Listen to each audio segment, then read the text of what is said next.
listener production.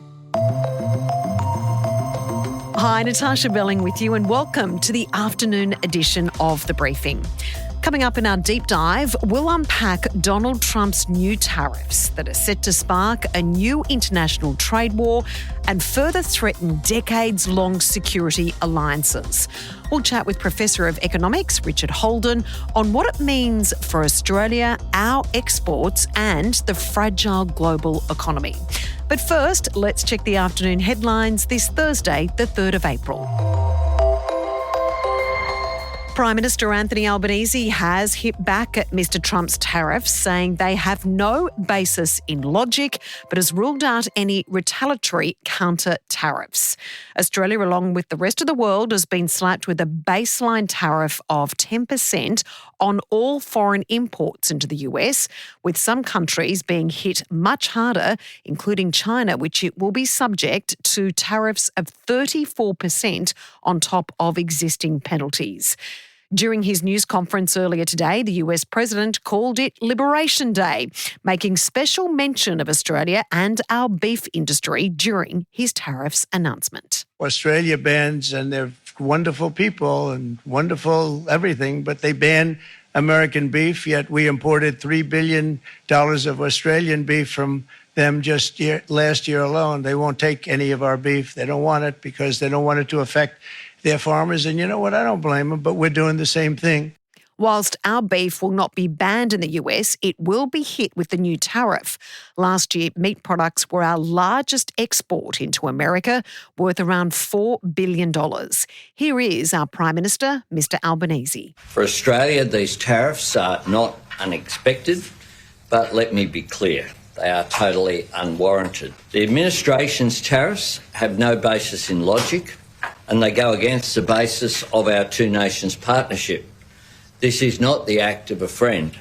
Meantime, the second week into our federal election campaign, Liberal leader Peter Dutton says the tariff standoff is a test of leadership. I just don't think the Prime Minister has the strength or the ability to stand up to a situation that is unacceptable to us. This is a bad day for our country, and I want to resolve the matter. And the question for us now is, who is best able to deal with this relationship? The European Union has slammed the US tariff, saying it's a major blow to the world economy, adding the consequences will be dire for millions around the world, including our most vulnerable.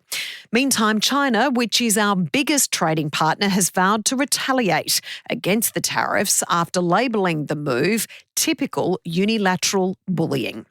The Australian Stock Exchange has also been hit hard with the announcement, with between $50 and $60 billion wiped off the value of Australian shares earlier today. Now it's time to get into our deep dive with Professor of Economics Richard Holden from UNSW on the US tariffs. Experts now fear after this the US will go into recession.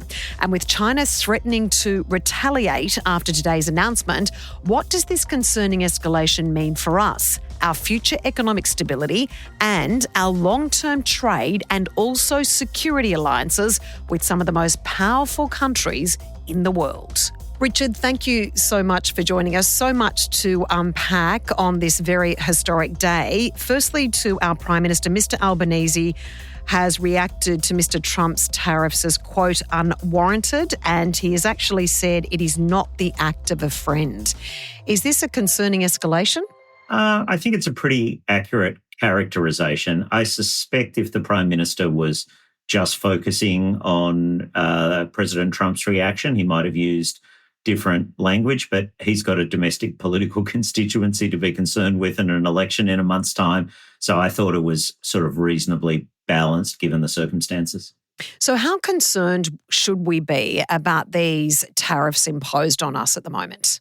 I think in terms of the direct effect on Australia, we shouldn't be too concerned. We're talking about here a 10% tariff on Australian exports to the US. The US represents about 5% of our exports, and there are even some exemptions, it would seem, for things like pharmaceuticals and critical minerals and a few other things. So I think the direct effect on Australia is not so big. It's the indirect effect that I'm worried about. So the numbers for China are very, very large, 34%, and it would seem to be additive to the existing 20% tariffs on China, and new numbers in the mid-20s for some of our other major trading partners like Japan and Korea and India. So that will make those countries like China, poorer. And all else equal, that's going to make them less able to buy goods and services from Australia. So it's that indirect effect on our trading partners that I think is very concerning. And then there's the question of what happens with retaliation to this retaliation. And do we end up in kind of a trade war with tariffs ricocheting around the world? That remains to be seen, but that would just, hurt globalization generally and with it Australia. Richard, I guess that's the biggest issue is there are so many unknown factors here. And when we're talking about a very fragile economy, I'm talking here in Australia, but also right around the world, uncertainty is the worst thing because that then rips confidence away. So in regards to our economy dealing with the situation with China, because you make a great point, all the focus is on the US right now, but we also need to focus clearly on what this tariff war with China will mean for us. Well, that's right. And as you point out, the uncertainty that brings means businesses don't want to invest. Businesses want to wait and see what's going to happen. And so that's bad for the economy. It's bad for the jobs market. Now, we've got a very strong labour market at the moment, but this doesn't sound like a great time to be hiring new employees, to be expanding, to be purchasing new equipment, to be thinking about putting in another production line so you can export to Vietnam or China. And so that uncertainty will definitely hurt Australia and is something we need to be very mindful of. Richard, let's concentrate on China because a short time ago, before we recorded this episode, China actually came out and made a statement saying it, quote, firmly opposes the sweeping new tariffs and has vowed to take countermeasures to safeguard its own rights and interests. It's urged Washington to immediately cancel the tariff measures and says there is no winner in a trade war and there is no way out for protectionism. Now, interestingly, China's authorities also said that history has proven that increasing tariffs actually does not solve the US's own problems, which Mr. Trump is arguing that's why he's imposed these tariffs. Thoughts about that? Well, it sounds like pretty spot-on analysis, to be honest. It's the sort of thing that I could imagine saying in a, first-year economics lecture at university or something like that. I think there's another couple of things about it. On the plus side, there's language that suggests concern about the US stepping outside of the rules-based international order. It will be very interesting to see whether China, who are more often being complained about to the World Trade Organization, may actually avail themselves of those multinational institutions and may bring a claim to the World Trade Organization. That would be, in a sense, encouraging to see this attempted to be dealt with through the rules-based international order. On the other hand, it doesn't sound like they're ruling anything out, and they talk about taking, measures. Let's just hope that they're not extreme economic measures, which would make things worse, as they themselves have just pointed out, or non-economic measures, be they diplomatic or, in the worst case, military of some sort. That would be the kind of escalation that would be obviously incredibly concerning, although, that's just a lot of speculation at this early stage. So, Richard, in regards to the US, there's a lot of analysis now with some experts saying these tariffs will actually mean local Americans have to pay more for their goods and services. And that may then actually spark a recession. I saw a stat this afternoon saying now the chance of America going into recession is increased to 40%. As we know economically, if America sneezes, we all get a cold. Yeah, I think that's spot on. I mean, this is really just a big sales tax on Americans. That's what it is. If you're sitting there in Michigan or Wisconsin or in any of these Midwest states that Donald Trump speaks of trying to support his supporters and voters there, this is really bad news for them. It's bad news for consumers right across America. And that will become apparent pretty soon. It will be very interesting to see what the community backlash is against that. I thought there was one fascinating part of the president's announcement in the Rose Garden this morning where he said that, and he claimed that this was his idea as well. He said, we're also going to allow he said, worse the effect of we're going to allow a tax deduction for financing of automobiles. So if you buy a new American car or truck, we're going to let you deduct the interest cost of that against your taxes. So it's a bit like the mortgage interest tax deduction, but for automobiles. That to me was telling, because that says somebody in the administration, maybe even the president himself, realizes what this is going to do to the price of cars and trucks in America and wants some kind of offsetting factor so that they don't upset automakers and consumers in the US. So that sort of was a tell, I thought. But of course, they're not going to offer tax deduction for buying pineapples and, diapers for babies and milk and everything else. So that's not a general solution, but it did suggest to me that we should watch this space. In regards to your comment before, Richard, about military action, now there are concerning developments on the world stage about what this actually means. And China has come out in that statement again saying these are bullying tactics by the US enforcing these tariffs. Mr. Trump also mentioned during his speech in the Rose Garden today along the lines of, well, we need to make sure it's America first, if a war or something happens. Do you think this is part of a bigger play by the US president right now on the world stage? Like, it's not just about the tariffs, is it?